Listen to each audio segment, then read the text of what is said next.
everybody, and welcome to day two of PyCon 2024 at DevOps. I will be introducing to the stage our first speaker, Mr. Keith-Magee. He can git commit to Python, so don't underestimate him. And may I welcome him to the stage. I'm not.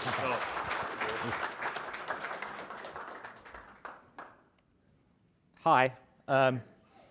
Yeah, I'm RussellKeith-Magee. Where am I? What am I doing?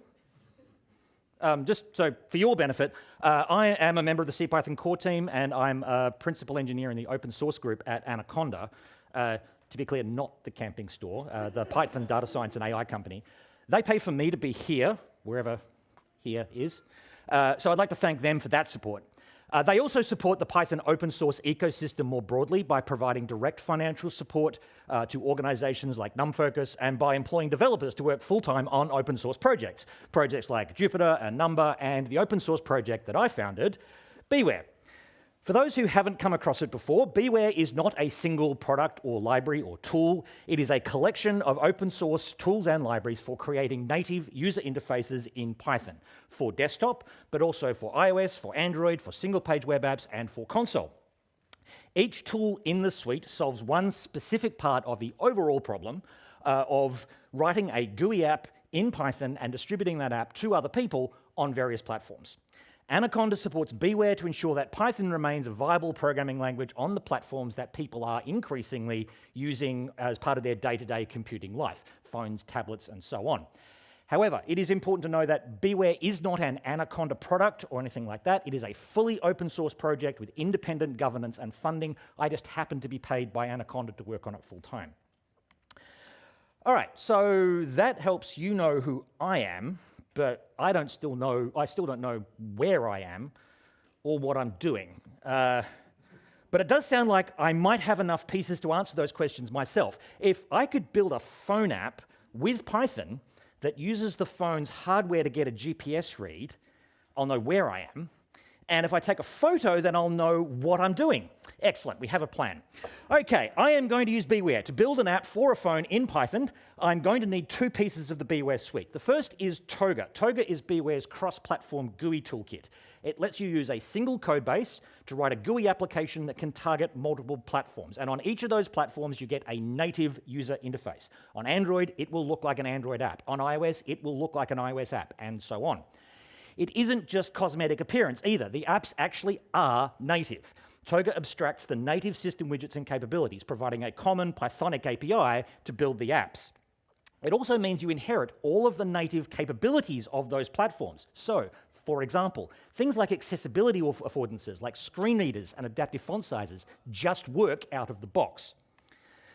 The second piece of Beware we're going to use is Briefcase. Briefcase is a tool for packaging Python applications. It takes your Python code, wraps it up as a standalone unit that can be given to an end user with no Python experience so that they can install it on their device of choice without ever knowing that they're running Python code. In our case, we're going to use Briefcase to prepare an iOS and Android app and run that app on my personal device, but it could be submitted to those platforms' respective app stores if we wanted to. So, let's build an app. Where do we start? Well, first we're going to need a name for our app. So let's go with What's Up, because it's going to tell me what's up. I can't think of any way that name might be confusing or misleading. What's next? Well, Briefcase has a wizard that you can use to bootstrap a new app. So we create a new virtual environment and install it with pip install Briefcase. With Briefcase installed, we can then run the wizard to start a new project. If you run Briefcase new, you'll be presented with a list of questions with explanatory text. You'll be asked for details like the project name, your name and email, license details, preferred GUI framework. We're going to create an app called What's Up using Toga as our GUI framework. Once the wizard is completed, Briefcase will generate the code for an app and will give you instructions on how to run that project. So let's follow those instructions. We cd What's Up and run Briefcase dev. Briefcase includes developer mode, which lets you rapidly iterate on your app and its configuration. When you run Briefcase dev, Briefcase will look at your project configuration that it's just generated, works out how to run your project in your local virtual environment. First time you do this, it will install some dependencies based upon what the template generated, and it will start your app. I'm on a macOS machine, so it will install all the macOS dependencies and start the app as a macOS app. We're not going to use that here in any or the briefcase dev in any real capacity other than demonstrating that it exists, but we could use it to iterate on the design of our mobile app before pushing it to a simulator or a device. For what it's worth, briefcase dev is really not much more than a convenient shorthand for pip install, followed by a Python -m what's up with a couple of debug flags turned on and a Python path configured.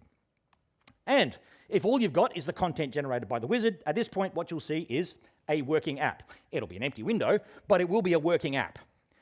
Let's take a closer look at what was generated for us by the wizard. If you look in the What's Up folder that has been generated, you'll find the code for your app, application icons in a variety of formats, project metadata. PyProject.toml is the configuration file for your Python project. The contents of this file will match the answers that you gave to the wizard. All of the briefcase options are defined in a tool.briefcase section and subsections. The top-level project and author identification is in tool.briefcase. Individual apps are then defined in their own sections. A briefcase project can contain multiple packaged apps. In this configuration, we're defining our What's Up app. That's the app name with a formal name of What's Up, and so on. Each app configuration can then be further qualified with platform-level settings. So here we've got the specification for the iOS and Android manifestations of the What's Up app. There'll be one section for each of the platforms that Briefcase supports. On some platforms, there's even subsections of those platform sections to support configuration of different output formats for each platform. So, for example, when building on Linux, there are different system package requirements depending upon whether you're packaging for Ubuntu or Fedora or Arch or whatever else. And so there's a different subsection for each of those platforms. That is a brief run through the PyProject.toml that's generated. There is more in there if you want to dig in further, but that's all we need to know for our purposes today. All right, what about the app code? Well, the logic for the app is all contained in app.py. At the moment, it is generated as a bare stub. It declares a class called what'sup, which is a subclass of toga.app, and that class has a startup method. That method creates a box, which is Toga's representation of a generic container of content, creates a main window, and then sets the content of the main window to be the box. And then it shows that main window. The main method of the app creates an instance of that class. That's all it does. So that's all the code we need to generate the empty app window that I showed you just before. So let's now replace that startup method with some code that actually does something and helps answer my critical life questions.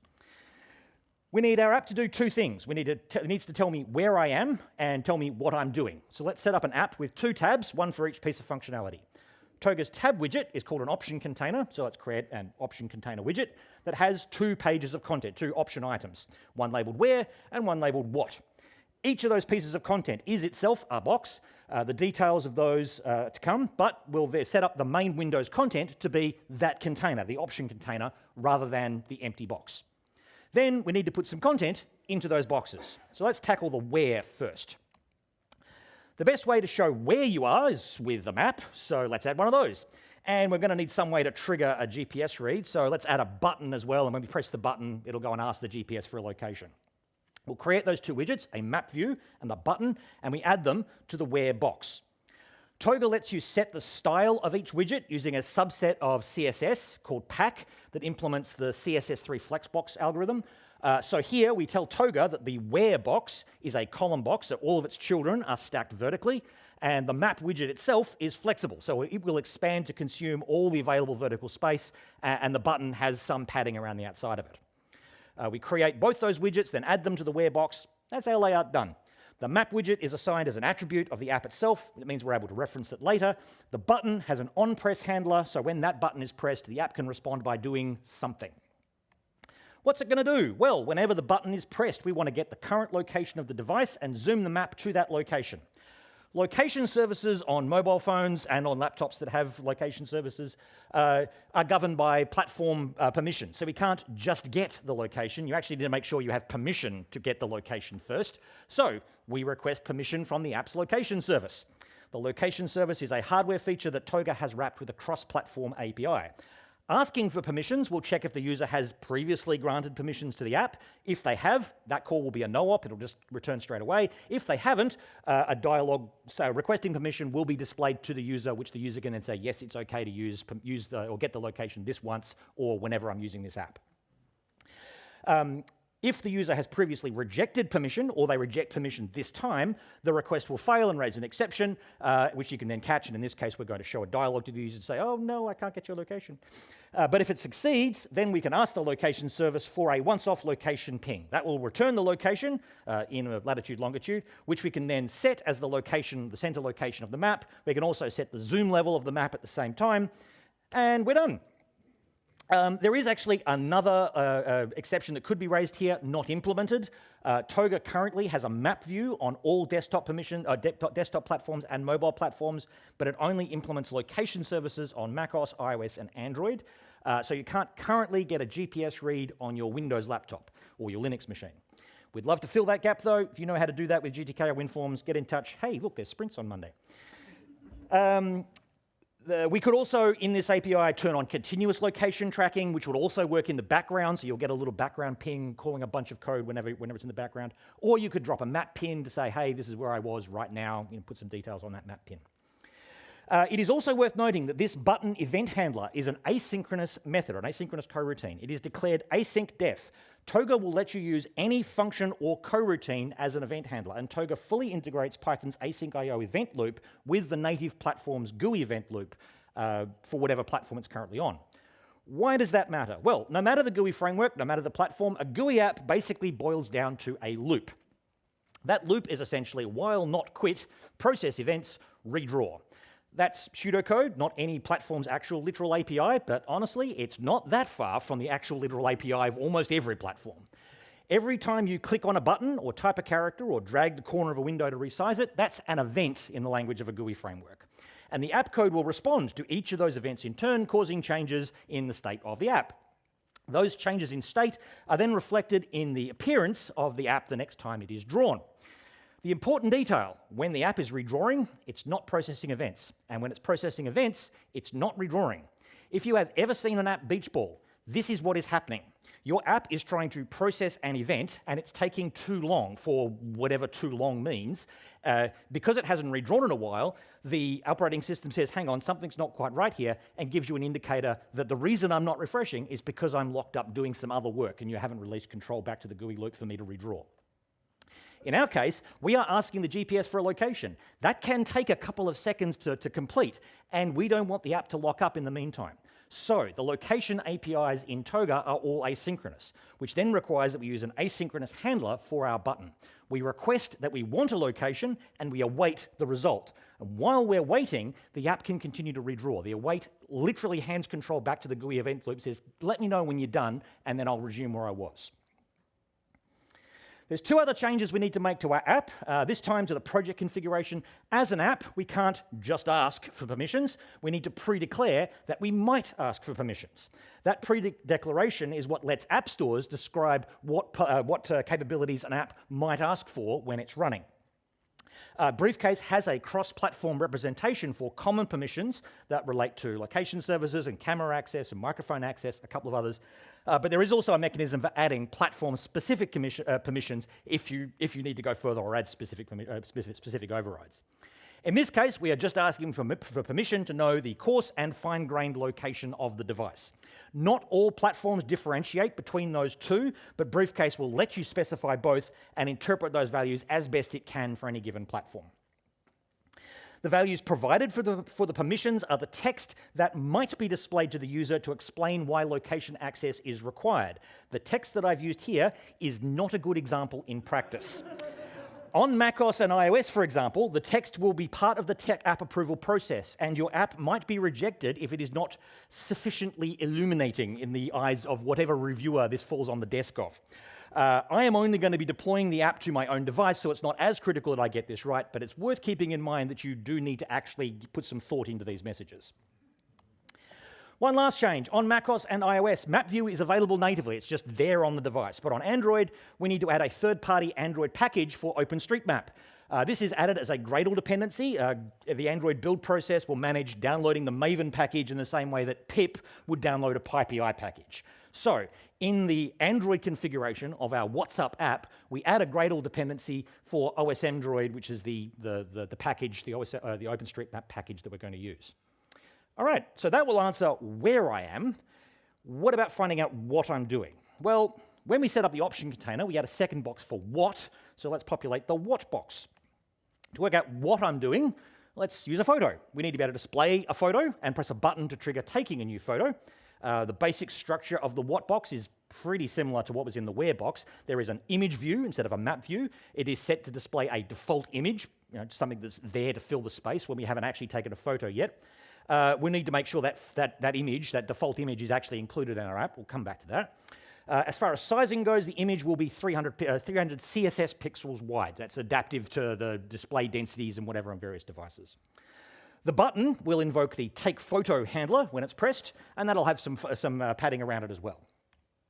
The take photo handler should also look pretty familiar. We request permissions. If we have them, we take a photo, which will either return an image or it will return none. If it's an image, we set the image view to show that image. And if it's none, the user cancelled the photo request, close down the photo, close down the camera, so we reset the image back to the default.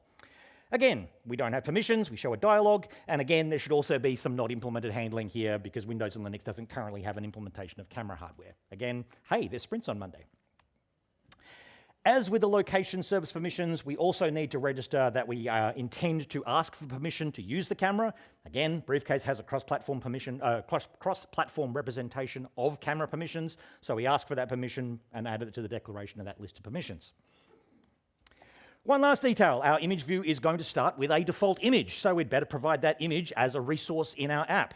The default Briefcase template will generate an empty resources folder in the same directory as the app.py for your app. You can put anything you want into that folder. The pyproject.toml configuration has a sources definition that includes sources or source what's up. As a result, anything in that directory, code, images, data, whatever, will be copied into the final app bundle when the app is packaged. Whenever a Toga app references an image or an icon file, you can provide an absolute path, but that's a little bit of a problem if people are going to be moving their apps around in their operating system. If you provide a relative path, it assumes that the path is relative to the location where the app.py is defined, or strictly the directory holding the file that defines the toga.app class definition. As a result, we can reference resources default.png, and it will find our resources folder relative to app.py. That behavior can be a little unexpected. Most Python file operations will default relative file references to being relative to the current working directory, usually the directory where you started the Python interpreter. So you might think your code is running relative to the directory where you started Briefcase, or where you ran Briefcase run. But for a GUI app, what's the current working directory when you clicked on an icon? And when you're running it on your phone, what's your current working directory when it's running on your phone? You don't have a working directory. So Toga uses the location of app.py as an anchor point, as somewhere that it can reliably find. Toga also provides a paths property on the app that gives you some other useful, well-defined system locations. So in the context of your app, self.paths.app is the location. It's a pathlib object that is the location of your app on your device's file system, on your phone's file system, whatever. There are also hooks for things like temporary files, user files, documents, folders, cache directories, things like that. All right, so that's everything we need for our app. Let's run it. To run the app, Briefcase create iOS will obtain a template for an Xcode project and populate it with all of our application code and resources, install all the app's dependencies, and install a pre-compiled Python binary or Python library that has been pre-compiled for iOS. Briefcase build iOS will invoke Xcode to build the project into an installable app bundle. And Briefcase run iOS will run the app on the simulator, first asking what simulator do you want to run this application on. Before it tries to run any of these commands, it will check that you've actually got Xcode installed and correctly configured. If you don't, it'll point you in the direction of the App Store and download the tools that you'll need. You can also shortcut that sequence if you just invoke Briefcase run iOS without running any of the other steps. Briefcase will detect, oh, you haven't created this app yet, so I'd better create it, which means I then need to build it, and then I can run it. So it'll actually infer those other steps as it goes. And you can also pass in the name of the device you want to use as a command line argument. So I can here say, okay, run this app on the iPhone 16 Pro simulator that I have on my device. But once the app starts, you'll see two tabs and a map with a default location, a perfectly cromulent default location, thank you very much. If you click on the update location button, you'll be prompted for permissions, but then the map will pan to where you are. And if you switch to the What tab, you'll get a default image. And if you click the button to take a photo, it will be displayed in the app.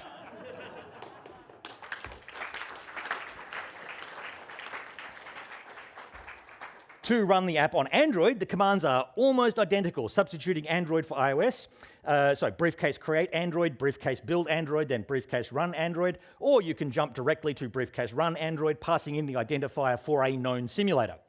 Three notable differences here. Firstly, Briefcase is actually able to download the Android developer tools for you if you don't already have them installed. If you've got the Android SDK defined, it will go. You can direct it to the version you've already got there, but it will default to I'm going to download it for you. Secondly, Android doesn't ship with any default simulators, but Briefcase will walk you through the process of creating a B-phone for testing purposes. And lastly, Briefcase can actually deploy to an actual physical Android device if it is attached via USB to your development machine. There is a little bit of a weird dance you've got to do that involves tapping on a settings button 7 times before something turns on, but Briefcase will walk you through that process as best it can. And once again, when the app starts, you'll see 2 tabs and a map with a perfectly cromulent default location. If you click the Update Location button, you'll be prompted for permissions, then the map will pan to where you are. If you go to the What tab, you'll get a default image, and if you take a photo, it will be displayed in the app. So, where am I? I can now confirm, using evidence from 2 independent mobile hardware devices, that I am on the Eureka 3-stage at MCEC. And what am I doing? I am showing an audience how to build a mobile app with Beware.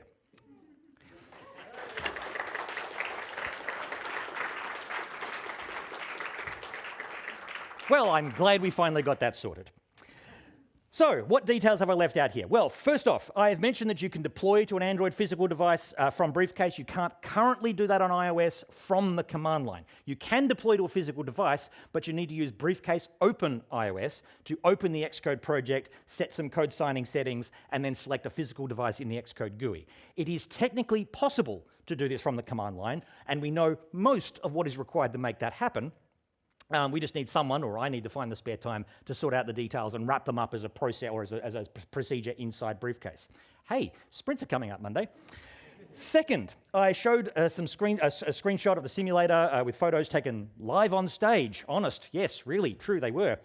Okay, there's a little bit of stage magic going on there. A little bit of smoke and mirrors. The iOS simulator will honor the camera API, but it can't actually take a photo. So you can't technically test cameras on the iOS simulator. You do actually need to use a physical device. Before the Android folk get too cocky, the Android simulator's camera also can take photos, but there's a dummy camera that returns a low-res selfie of someone who I think is a resident of Minecraft. If you know, you know. So you can't really test cameras on Android either. You do actually really need to plug in a physical device. In this demo today, I have only run the app once on each platform, so I haven't touched any of the update process. If you change the code of the app on your laptop, it doesn't magically find its way over to your phone or over to the simulator. So you need to tell Briefcase to update the app with new code. You can do that by invoking Briefcase update, then Briefcase build to recompile the app, or you can pass in -u to Briefcase run. So Briefcase run -u -d iPhone 16 Pro. That will update the code, then rebuild, then rerun. However, if you change permissions, you need to recreate the app from scratch. That's because the files that manage permissions are deeply embedded in the project structure for iOS and Android, and at present, Briefcase doesn't have the ability to update those files in place. That might sound a little bit invasive as a process, but in practice, it actually isn't that big of an issue, because you should be considering the build folder that Briefcase generates to be ephemeral. You don't modify it manually, you don't commit it to version control, and when you're releasing your app, you generate the whole thing from a clean state every time, ideally as part of a CI system. So, that's cross-platform mobile app development with device hardware integration with Beware. If you do nothing else, I recommend you go through the Beware tutorial, docs.beware.org. That will give you a complete walkthrough of everything that I've spoken about today, plus a whole bunch more. Briefcase has plenty of other configuration options and other details that I haven't gone into. If you do want to know more, Briefcase's documentation is fairly thorough. Lastly, if you want to see the code for this app all in one place, it is essentially the hardware demo in the Toga GitHub repository. That repository contains lots of other examples as well of Toga APIs. It's a fairly good resource for apps in practice, but the APIs are also fully documented. In terms of what's coming for the future of mobile app development with Python, the Beware team at Anaconda, which is myself and my colleague Malcolm, we are currently working on the tooling for compiling binary modules for iOS and Android. We do support binary modules, so you can install NumPy or Matplotlib onto your phone, but the process of building those apps or building those modules is a little bit complicated. The aim is to get patches into CPython and CI Build Wheel and a couple of other projects that would allow any third-party project to make publishing an iOS or Android wheel as easy as it is at present to publish one for Windows or macOS.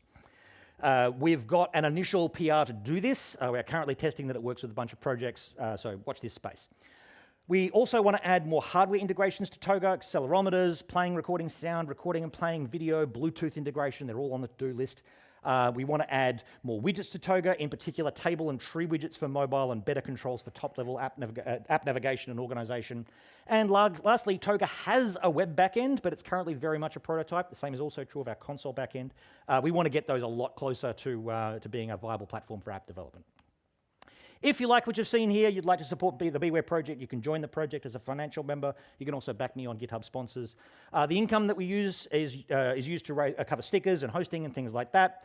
Like I said earlier, I am paid by Anaconda to work on Beware, but the project itself is independently managed and funded, so this financial support is important. Or if work in kind is more your thing, we're always looking for new contributors. We have challenge coins for people who contribute. Come have a chat if you're interested. I'll be here for the full sprints Monday and Tuesday. We've also got a Discord, plus discussion forums, ticket trackers for all the projects, and there are stickers lurking around either in my bag or out in the main hall. Other than that, details on the website, beware.org. Thank you all very much.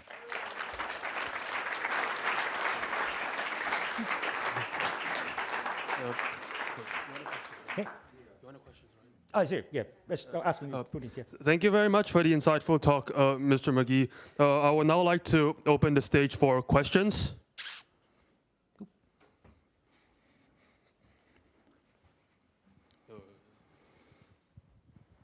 Hi, Russell. Thank you very much for this amazing project. Thank you. I had two questions for you. My understanding is Toga is designed in a imperative style, similar to UIKit in iOS. What are your thoughts? If this is correct, I want to know, what are your thoughts on declarative style frameworks, and if you have any plans to make Toga more declarative? Yes, it is imperative in the sense of you are running lines of code, because that's how code works. There are two axes that we are looking to in the future, one of which is partially implemented, we want to improve, and one of which there's a ticket and we know what it would look like, but someone's actually got to get involved to write it. The first one that's partially implemented is that there is already a separation between data sources and the widget. So you can say, I've got a table, this is where my table is, this is what it looks like. Here is the data source the table is displaying. And you can have two separate tables looking at one data source filtered in different ways.